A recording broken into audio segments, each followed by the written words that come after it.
एकादशी महात्म्य रुक्मांगदाख्यान. पूर्वी इवांकुश वंशातील रुक्मांगद नावाचा राजा या पृथ्वीवर राज्य करीत होता. तो सकल गुण संपन्न असल्यामुळे त्याची कीर्ती चहूकडे पसरली होती.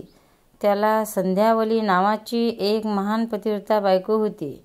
तिच्या उदरी धर्मागंध नावाचा एक सुंदर मुलगा जन्मला. तो पराक्रमी, धार्मिक, नीतिमान व विष्णुभक्त असा होता. रुक्मांगद रोज नियमितपणे विष्णूची पूजा करून विष्णूला कोटी सुमने अर्पित असे. त्याची विष्णुभक्ती निष्काम होती. फुलाकरिता त्याने नाना प्रकारच्या फुलझाडांचा एक विस्तीर्ण बगीचा तयार केला होता. तो अत्यंत रमणीय होता. त्या बागेची व्यवस्था करण्याकरिता त्याने उत्तमोत्तम माळी नोकरीस ठेवले होते. अशा प्रकारे रुक्मांगद राजा निष्काम विष्णुभक्ती करीत असताना बहुत दिवस लोटले. इंद्रपद मिळवण्याकरिता रुक्मांगद राजा विष्णूला कोटी सुमने अर्पण करून विष्णुभक्ती करीत आहे असे स्वर्गाधिपती इंद्राला वाटून राजाच्या विष्णुभक्तीत विघ्न उत्पन्न करण्याचे ठरवले आणि राजाच्या मनात भीती उत्पन्न झाली. म्हणून त्याने त्याप्रमाणे त्याच्या बागेतील फुले नाहीशी करण्याकरिता गंधर्वांना आज्ञा दिली. इंद्राच्या आज्ञेप्रमाणे गंधर्व त्या बागेत रात्री आले आणि त्यांनी सर्व फुले तोडून नेली. नित्याप्रमाणे पहाटे माळी फुले तोडण्यास आले, पण कोणत्याही झाडाला एकही फूल दिसेना. तेव्हा ते फार भयभीत झाले. इकडे राजा स्नान संध्या करून विष्णुपूजा करीत बसला, पण पूजेला फुले नव्हती. तेव्हा त्याला अत्यंत राग येऊन त्याने माळ्यास पाठवले. थोड्याच वेळात माळी तेथे आले. त्यांनी काल रात्री एकाएकी फुले नाहीशी झाल्याने सांगितले.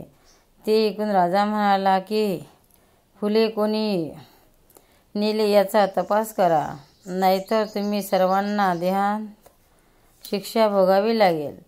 ते ऐकून माळी तेथून निघून गेले. रात्र झाली तेव्हा ते सर्व माळी आळीपाळीने जागृत राहून बागेत चहूकडे पहारा करू लागले. त्यांनी सर्व रात्रभर पहारा केला.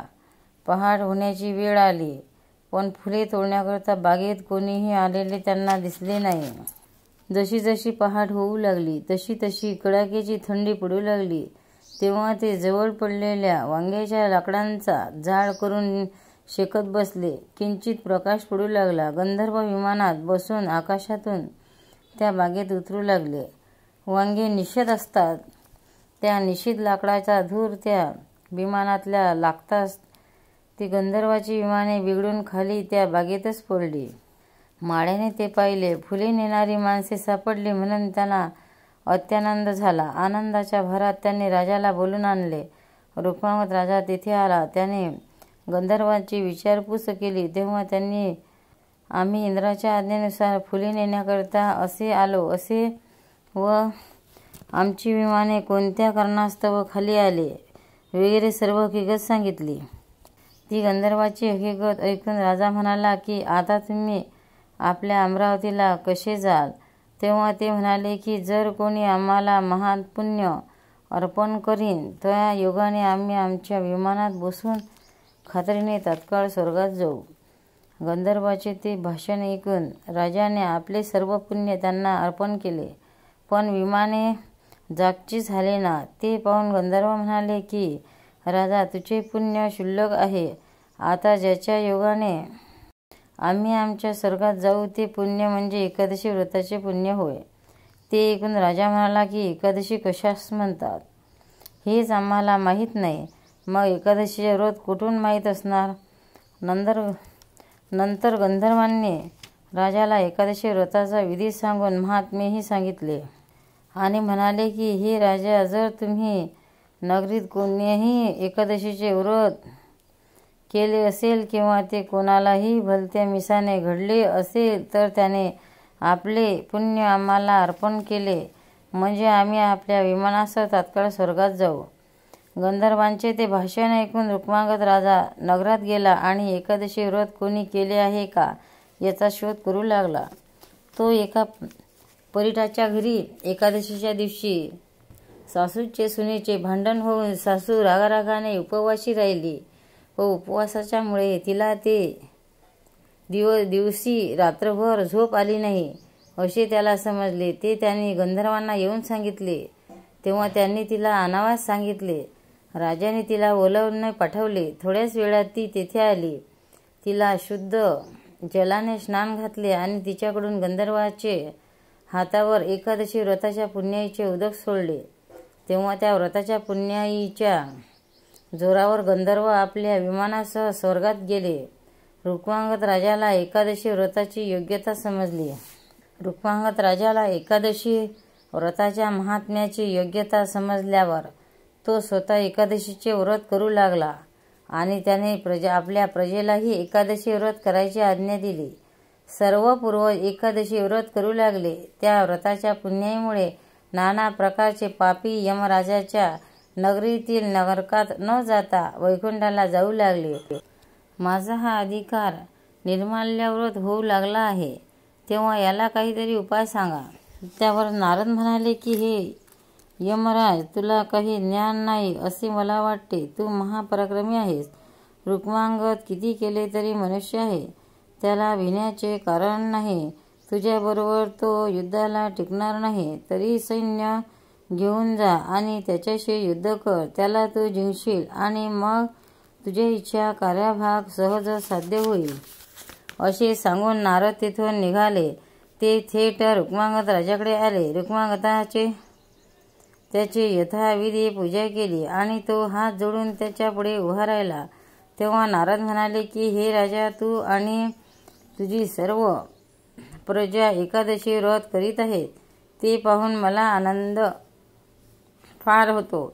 परंतु तुमचे हे पुण्यकर्म यमधर्माला सहन न होऊन तो तुझा वध करण्याकरता सैन्य घेऊन निघाला आहे. तू विष्णुभक्त असल्यामुळे मला तुझी दया येऊन तुला बातमी कळण्याकरिता मी येथे धावत आलो आहे. तरी प्राण रक्षणाकरिता जरूर तो उपाय कर. पण मला वाटते की तू हे एकादशी व्रत करण्याचे सोडून दे, म्हणजेच मी तुझे आणि त्याचे सख्य करतो.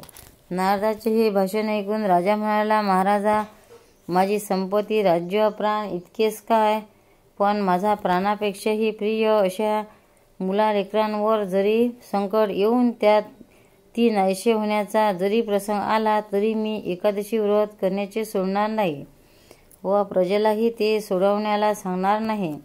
याप्रमाणे एकादशी व्रत न सोडल्याचा त्याचा निश्चय ऐकल्यानंतर नारदांनी त्याची स्तुती स्तोत्रे गायली व कलहाचे बीज पेरले गेले. त्याबद्दल आनंद मानित ते निघून गेले. इकडे यमधर्म सैन्य व सर्व प्रकारचे रोग बरोबर घेऊन रुक्मांगदाच्या नगरीवर चालून आला. रुक्मांगदाला ही बातमी समजताच तोही ससैन्य युद्धास तयार झाला. दोघांचे तुंबळ युद्ध होऊन यमधर्माचा पराभव झाला. तेव्हा तो दुःखी होऊन ब्रह्मदेवाकडे निघून गेला. सूत म्हणाले की हे शौनकादी ऋषी हो, तुम्ही मला विचारल्याप्रमाणे हे एकादशी महात्म्य जे भगवान श्रीकृष्णांनी धर्मराजाला सांगितले तेच मी यथामती तुम्हाला कथन केले. त्याचप्रमाणे एकादशी व्रताची उत्पत्ती व स्थिती, त्याचे विधी आणि प्रत्येक एकादशी व्रताचे महात्म्यही सांगितले. हे एकादशी महात्म्य माझ्याकडून कथन करवून तुम्ही मला पावन केलेत आणि त्याचप्रमाणे तुम्हीही धन्य झालात. एकादशी महात्म्य की जय. एकादशी माता की जय. भक्तांनो, व्हिडिओ आवडल्यास व्हिडिओला लाईक करा, शेअर करा, सबस्क्राईब करा. तसेच बाजूला असलेल्या बेलवर क्लिक करा, म्हणजे याच्या पुढील सर्व व्हिडिओ तुम्हाला सर्वात आधी मिळत जातील. जय श्री कृष्ण.